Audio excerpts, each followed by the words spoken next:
Hello everyone, welcome back.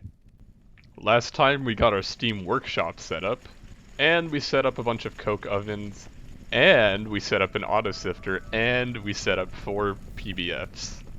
Now, from the last time I made a little bit of progress. I'm just smelting up some of the grinded ores I have here. You can see I crushed up a bunch of sanded flint that will be useful later. And I got all the materials to build a steam blast furnace. But problem is, we're only producing 1824 liters per tick, and we're constantly using all of this steam and we're running out. So we need a solution that will let us produce a lot of steam for the future. Now, we can use this quartz sanded flint to make some glass dust. I did a bunch of bulk crafting because we'll need a lot of it.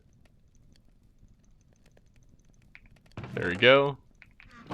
And with all of this, I can use one of the many molds I made for glass blocks. Now we'll just have to put our bronze production on hold while we produce some glass. I probably won't use all of this because I'll need some of the glass for other stuff later, so we'll just chuck this down here as well. And yeah, it's gonna take us a while, which is fine because we don't need a lot of glass for the method I want to apply to make steam. Though I might move some of this over. I haven't decided where I want to put this steam production yet. So let's go ahead and clear out my bookmarks and type in high pressure boiler. So we have 3 options. Option 1 is the solid boiler, and I'm not going to use that because we need to use coke, and I'm using coke for steel. Our second option is the solar boiler. Now I might use this a little bit, and it's pretty good, right? 18 liters per tick is the equivalent of 3 solid fuel boilers of the low pressure variety. But the only problem with this is that it won't work when it's raining, and I don't have the ability to buffer a lot of steam yet. So instead, we'll make the high pressure liquid boiler, and it produces like 30% more, basically, in comparison to the solar boiler, and we'll be able to infinitely supply this reliably because of the crucible. If you notice what I put in this chest, I also put a crucible and a ULV electric pump, which you can craft it with sticky resin, so you don't actually need rubber for this, so it's pretty easy. I'll probably only need 1 or 2 of these to get a good steam workshop going, because steam machines don't use a ton of steam, but they use a decent amount of steam. I guess that's a good way to put it. Now to pipe the steam, we'll at least need 60 liters per tick, so the small bronze is not sufficient. However, the small potent is. Okay, 32, that's probably good enough, because I should also have a little bit somewhere. Yep. Now I think what I'm gonna do is I'm actually gonna tear down some of this stuff, because what I want to do is I want to put my steam production right here. We'll leave a decent amount of space, and I might move my steam workshop into this chunk. I forgot to turn on all that cobblestone there. I was using that to get sand. There we go. And really quick, one additional thing I'll need for my lava production is a rock breaker. So we'll go ahead and make a low pressure version, because we won't need a ton. Alright. I kind of got a little ahead of myself here, and I kind of already built the whole setup, but I'll explain how it works real quick. So, pretty simple. Water is literally coming right next to the pump. It comes right from the pump into here. This over here, I'm using basalt because it's slightly cheaper. It's only 2. So we have this rock breaker set to give us basalt here. And I put a ULV conveyor module here. These are really cheap to make, as you can see. And I'm just gonna pump the basalt into this crucible here. And we're pumping the lava into here. And I don't know if this will be able to keep up with 2 yet. This is what we're testing, because this only produces 4 liters per tick, or is it 4 liters per second? It might be 4 liters per second. Yeah, it's 4. It's okay. It's probably a little more than 4. It's going faster than that, but the rate is 4. So however much 4 is here. So this one is full. So we're just gonna pay attention to this later, but the setup's already making like. Okay, I need to mute this. There we go. But it appears that this might work, and if this works, we're already producing 60 liters per tick, which would be absolutely incredible if that's actually the case. I'll probably switch these to potent pipes, because we're going to put my steam workshop over here. So yeah, let's just go ahead and switch these real quick. We can always upgrade these pipes further if I decide to put in more. Although I'll probably need more of these crucibles, because I already checked lava's the fastest you can get here, so... Yeah, it seems like 2 is able to keep up with 1 crucible, which I'm very surprised by. But if it really starts to be a bottleneck, I can just hook up 1 more. I'm just avoiding that, because the ULV pumps are just kind of annoying to craft, because you need a whole bronze rotor and a copper pipe. So... now that we have this set up, let's go ahead and assemble our steam oven I made. I was really looking forward to this because I won't have to use that furnace array back there. I could have these wall share. I'm sure someone's gonna scream at me for that, but I don't really care because resources are infinite in Skyblock anyway. There we go. And I can use the I cannot speak today. I can use the remainder of these bronze pipes to hook this down here. And now, if I feed some of this stuff from the grinder, it should just start automatically smelting. All the stuff I macerated should be smeltable, but we'll see.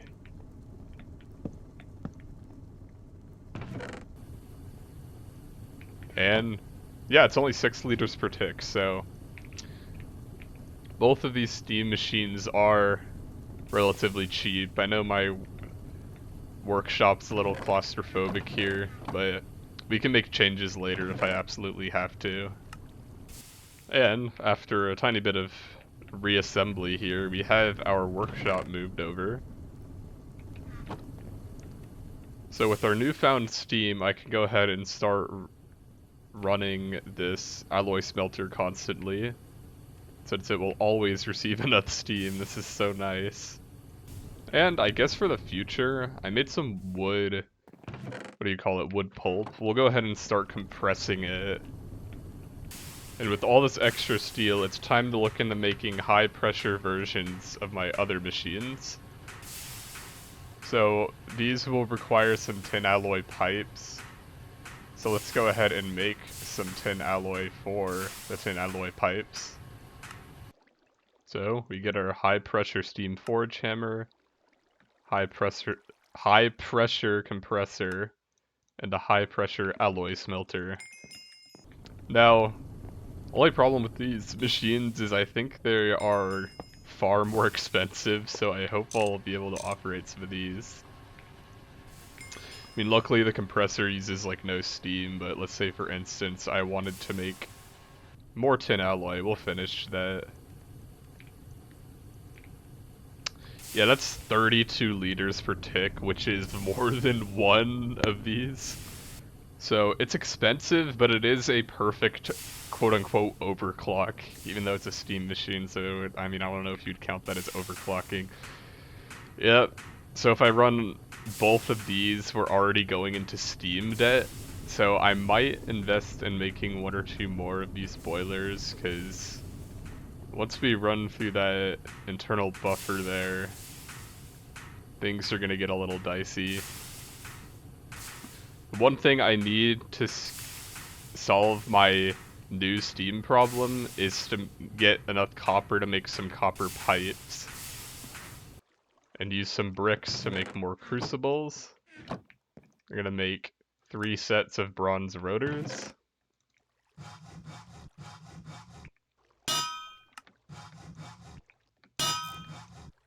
3 copper pipes, and 3 ULV electric motors. And if we put all that together, we should get our pumps. Now back over at my lava setup here, I got my other lava bronze drum, and all we have to do is expand this out a little bit. Now that I think of it, I probably didn't need that extra pump, but that's okay. We can always use it later.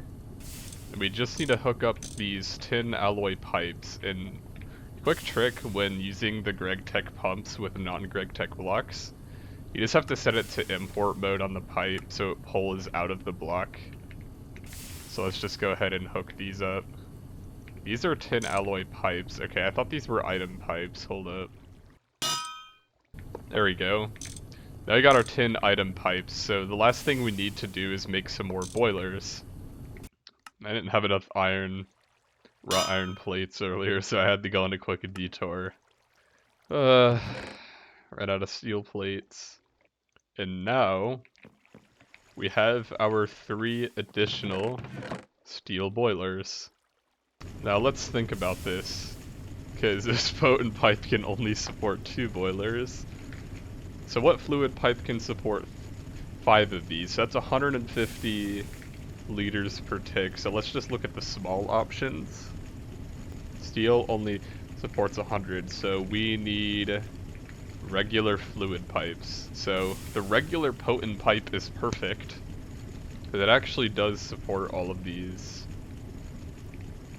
And I mean, it doesn't matter if I'm wasting steam when I run these, because all this lava is being made for free.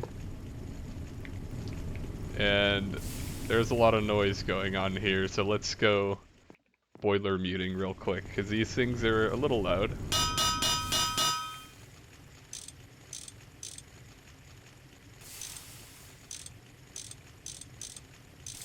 And until we can get better pipes, I guess this will just work for now. So, now that we're done with all of the steam preparations, I think the next best course of action is to actually do more lava automation. Because, here's the deal.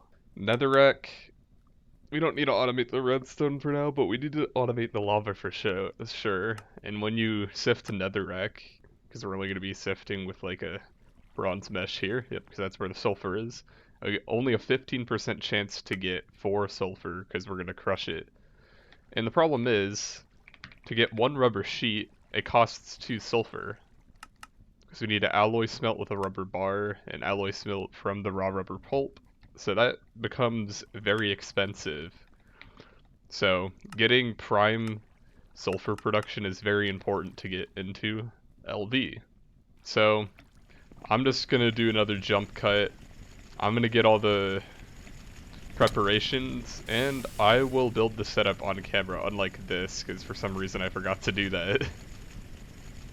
Alright. I did a little bit of off-camera grinding, and this should be all the materials I need for semi-automatic sulfur. I just have a little bit of redstone to get started. One other thing I did really quick too is I got this item trash can. It's very easy to make, and I'm hoppering 2 hoppers into it to keep up with the speed of this block breaker. That way I can do powerless automation for one specific block type, because as you can see, my drawers are mostly full. We can remove cobblestone from the filter because our cobblestone drawer isn't full. But for now, this is a good way to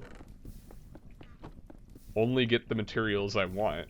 And you could replicate something like this if you really needed it. Anyways, let's get straight into building this. Of course, the first step is to link up some of our steam power. And I have conveniently left a pipe right here that I can link up, because this can hold the full throughput of my boilers here. So I'm tapping off 80 liters per tick. I shouldn't use more than 80 liters, but if I have to, I can always expand out the capacity of this pipe. And to get started, of course, we need the rock breaker. I guess I can just put this automatic rock breaker right here. And I actually do realize that we want to have this vent below because I want to be able to pull stuff out from the top. So we can put that there. And we want this to pump directly into a crucible. So actually, let me do some rearrangements real quick because I don't want it like this. Yeah, so I kind of had the wrong idea in mind because I was kind of thinking something more like this. So I guess we can have two lines going here. This is going to look a little bit strange, but that's okay considering we're in early game. And we want to fill these two lines with crucibles here, and we can put all the piping here. I probably want to have all the pumps kind of in the same area, so what I'll do is we'll still have this vent from the bottom, that won't change. But this side right here will be the lava, so we can kind of combine these together. Should have brought my lava drum with me, I don't know what I was thinking. And we can use this extra lava to fill out this pool. We can place our 6 crucibles. I could have done more, but I figured 6 will probably be fine for now. We can get our pumps and our tiny fluid pipes. These look very similar, but I just decided to use the tiny fluid pipes so they're easy to tell apart. Actually, I don't have a crowbar, so instead what I'll do, because of course I didn't think to make a crowbar earlier, so we're just gonna have to deal with it. And this is already on export. And since I said I wanted the fluid to come out here, what we'll do is we'll pipe out like that. I guess we'll make the center a different texture, just so it's a little nicer to look at, I guess. And we'll pull the pipes out both ways. And we'll put in the basalt. I don't need this extra stuff now, because it should automatically push it in. There we go. And I mean, I guess we'll cover this up so it looks a bit nicer. Now that we're getting this lava through, all we need to do is get our barrel. And we want to hook up covers for each crucible. And we just set these on import, of course. So now we'll get 24 millibuckets per cycle. I don't know what that translates to in ticks, but we also have to cover up this barrel because I'm always unlucky and it rains all the time. So there we are. Now that fills up with lava. We'll put our forge hammer right here. We'll put a conveyor there. And then we'll do our sieve here. And we'll have this vent out the bottom so we don't have to deal with that. And then we'll have our output go into a chest. So let me just go ahead and get all this stuff. And we should have semi-automated netherrack sifting. Here we go. So, I'll just put the chest over here. And we'll pump the redstone in like this. We want to set this conveyor to import so it pulls the netherrack in. We need to put steam through the back. So, we'll pipe these this way. And this will make our crushed netherrack. And we'll use another conveyor to export it here. And 10 seconds is not that bad. I think we'll be able to keep up with this. And I realized I need another conveyor. But we're getting infinite sulfur as long as we supply this with redstone, which isn't too bad so far. So I crafted up my last module. I really have to do the math better next time. But we can go ahead and put our chest right there. I don't actually like how that looks. We'll just put it here. And this, we got the sulfur very slowly. I don't think the chances are very high, like I said. Yeah, it's a 15% chance. But only problem is this redstone is impure, so I can't use it. So I gotta make a cauldron real quick to filter my redstone for use. And we can just put it over here with all of my other barrels and whatnot, and it'll just shove all of my redstone in here with some water. So of course, since you saw me do this setup, it's possible for me to do this for every single material in the Steam Age. And I probably want to do this for a couple more things.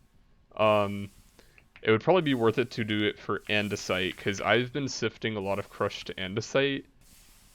Yeah, because the copper variety, not the copper, the string mesh gives me chalcopyrite and copper.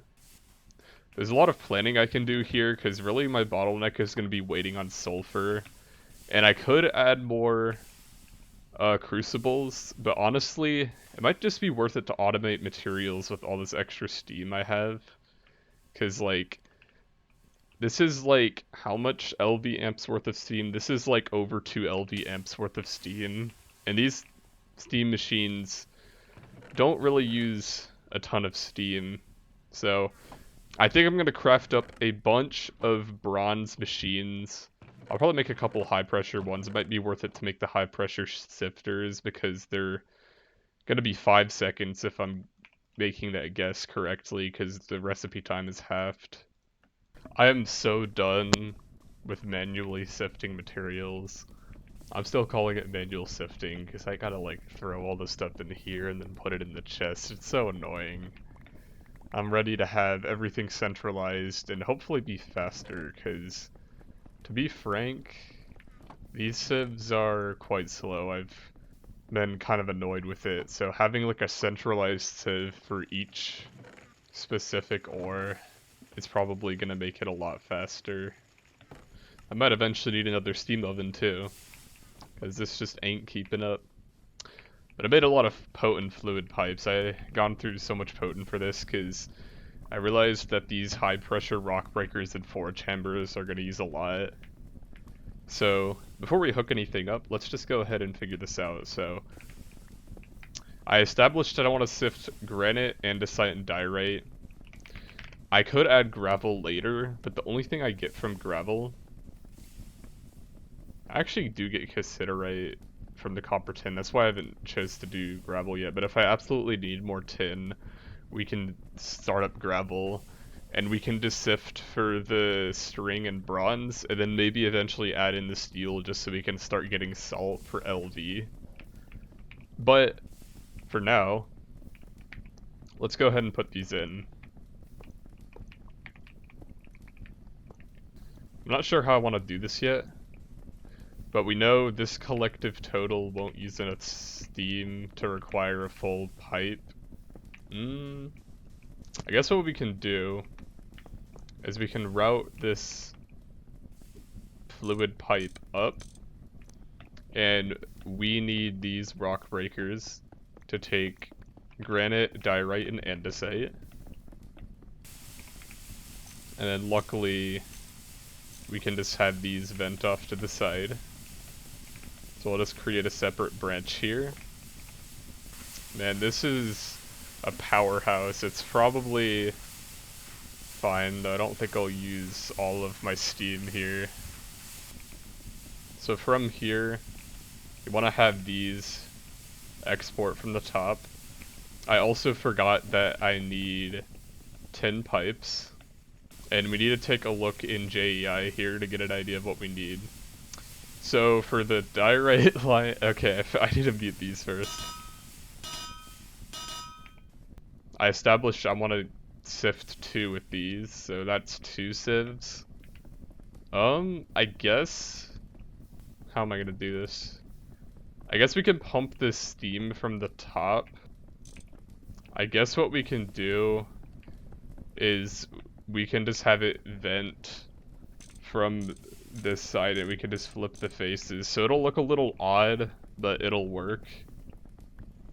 For the andesite, we don't care about the diamond right now, so we'll do these 2. And just for the proof of concept, we want the steam to come in from the top here. These are turning on, and in 5 seconds they produce output. So these are exceptionally fast, but they are kind of expensive. This is granite, so we're doing everything but steel. Oh, And we need to face these the other way, because we want these to vent in the same direction. And we can have this pipe go around this way. And those are running now. And our last line, we just gotta plug these right here. And where am I gonna vent this stuff? I guess for now, it's a little janky. So we'll go like that. And there will be a gap, but at this point I just don't care. The reason why I have the gap is because I want these to vent from the side. So I'll just throw this here. These two will turn on. And just to double check, this should be everything. Actually, no, I was going to do the bronze mesh for here. That's why I have one more. This doesn't really mess up the shape of my automation here. It's kind of going to work just fine. And it seems like this is being supplied steam just fine. It doesn't seem like anything's turning off, so I really hope there won't be any problems. And we can just throw conveyor modules on all of these and link 10 pipes up to all of these. Like so. Apparently I have very bad depth perception. I didn't know that until now. It's like a little bit of pipe spaghetti, but that's okay for now. And until I get a better storage system, we'll just have this output into this chest. Oh my lord. Immediately, I see the fruits of my labor here. That is very good. Now I won't be broke anymore. Okay, wrong section there. I can work my way into LV and I can wrap up this episode. This time, there wasn't like a ton of progression going on, but you can see that setting up this whole janky Steam workshop over here had its purpose, because now I should be able to have all the resources I need to get into early LV. So looking at the quest line, it looks like our first step into getting LV is to make some resistors. Now the one problem with this is since we don't have an assembler yet, we need to use paper. But to get paper we need sugarcane, which I haven't planted any of yet. We can see I have a little bit of sugarcane seeds in here. So let's go ahead and get some sand real quick.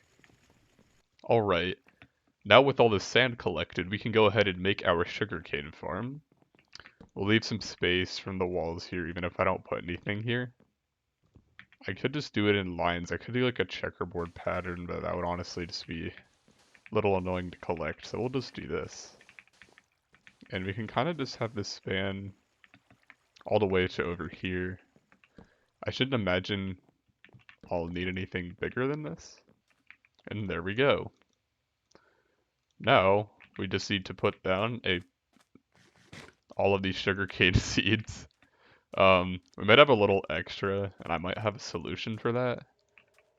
Because I think these just turn directly in the sugarcane, so I should just be able to harvest the extra if I don't fill in all the spots, which I don't think I will, because the sugarcane farm takes up quite a bit of space, as we can see.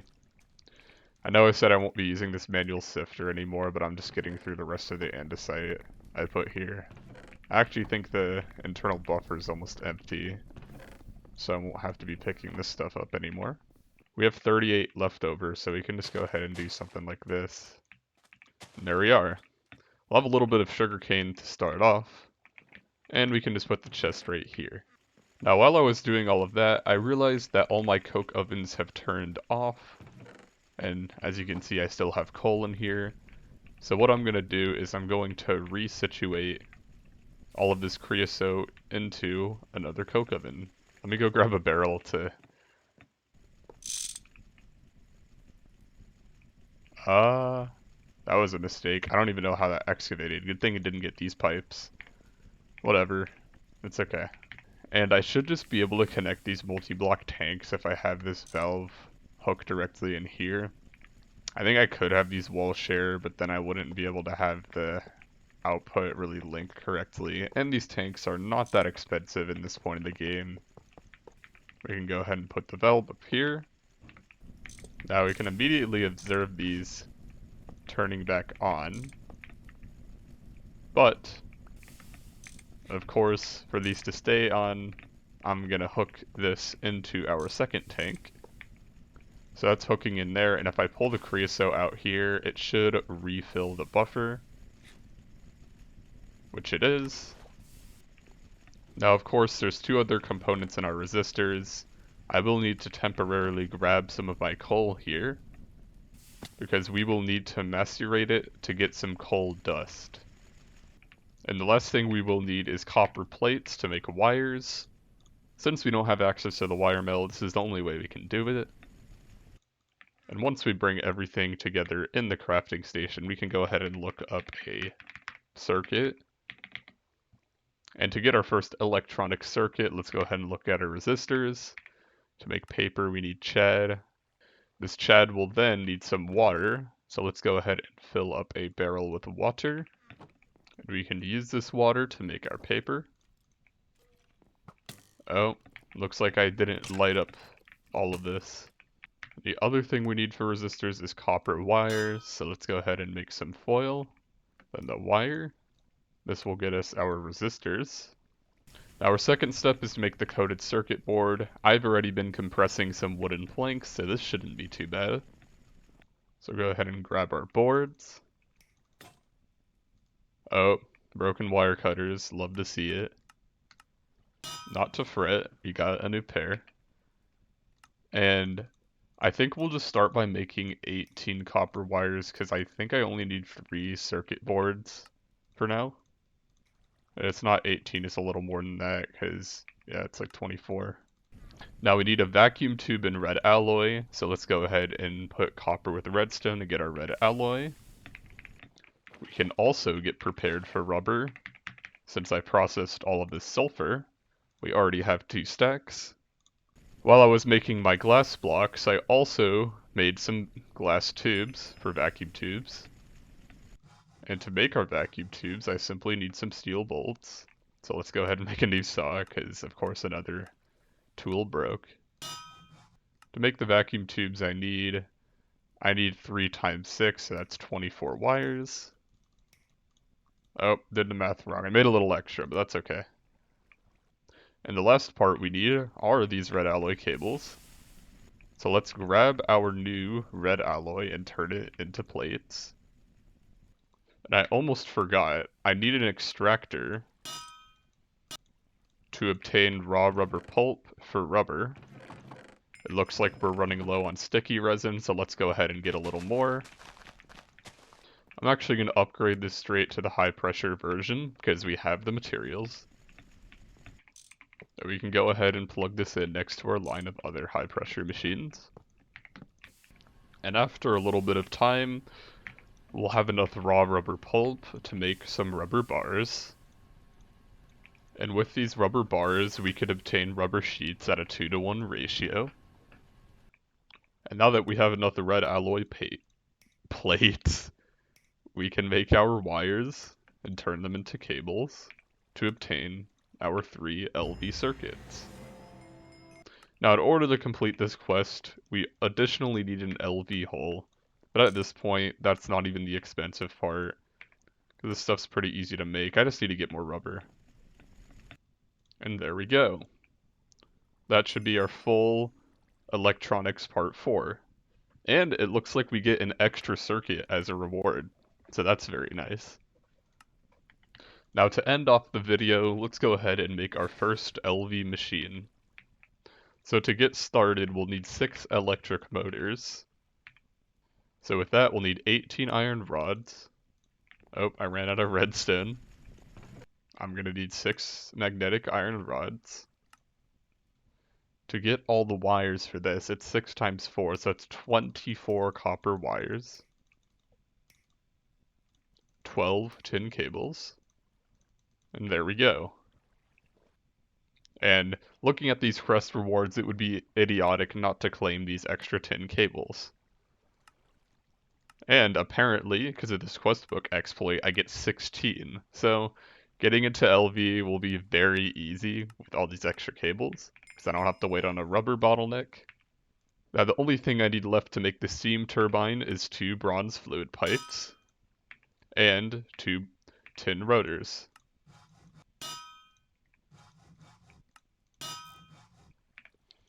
And there we go. We have officially entered the LV era. Electricity is here. Now, I don't know if this will explode in the rain, but we're just going to take a gamble and place this down real quick. And if you look inside the buffer, it's a steam turbine, so obviously we're going to power this with steam. And if we look at the recipe, you'll see that, okay, 0.5 seconds, that's 10 ticks. This takes 64 steam, 64 millibuckets per tick. So to power one LV steam turbine, we basically need slightly more than 2 of these high pressure liquid boilers. So with this whole setup here, we have the capability to fuel about 2 LV amps minus however much it costs for me to run these 2 passive setups over here, which we'll just go ahead and say off a whiff, this probably takes slightly more than 1 LV amp, so we might be able to supply this steam turbine with full throttle. But anyways, it seems that we have reached the end of the steam age. We might do a little more steam age automation just because it's so cheap, but that about wraps this up. If you guys are excited for the LV era video, then it might take me a little while to release because I recorded the first 3 episodes all in succession without uploading them because I plan to kind of do this in a batch here. LV will take significantly longer because if you take a look at the scale of the Steam age compared to the LV age, we have a lot more going on here. And I plan to do a little more automation before moving into MV, but I might rush MV a little bit. Because yeah, we have access to the large bronze boiler. Apparently it receives a buff, so we'll be able to get good steam power that way. But what I'm really setting my sights on is oil power. Because once we get oil power, we won't need to get any of these pipes. But I'm getting a little ahead of myself. If you guys are liking the series so far, then make sure to drop a like and subscribe. And I'll see you guys in the next one. Goodbye.